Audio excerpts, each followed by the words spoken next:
Hey everyone, in today's video I'll be showing you how I make my forehead look a little bit smaller, and it's in regards to how I fill in my hairline. And the thing about it is you probably are not able to notice it right now, but with my hairline it is very thin in my temples, so depending on how I style my hair, that area kind of gets highlighted and not in the way that I want it to. So I'll be showing you what I do and the product that I use as well. What I'll be using is the Garnier Express Retouch, and this is a gray hair concealer. So this has a wet formula and also has a sponge tip applicator.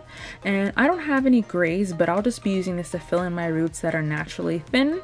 So what I'm doing is just dabbing the product in and I'm blending it as I go with my finger. And what's great about the applicator is that it gives a nice precision and just makes the process very easy. And also with the shade that I'm using, it's slightly lighter than my roots, which I found gave it more of a natural look and it wasn't harsh at all.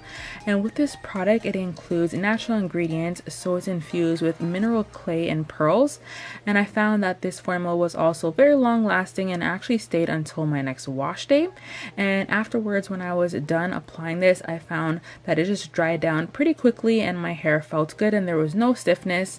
However, I did want to mention is that if you like to layer lots of products in your hair, you don't want to use too much of this so that you don't get any product buildup.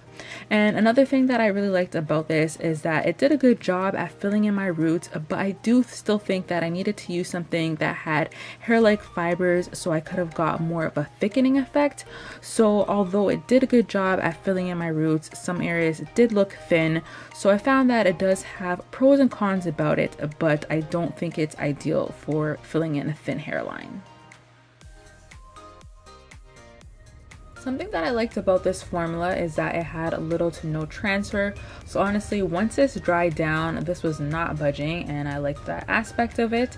And since this is a wet formula, I liked that it didn't leave my hair looking matte and it just didn't look dry or dusty. However, I did find that it was a little bit too shimmery, and since my roots were looking a little bit on the shinier side, then this overall wasn't a good fit for me.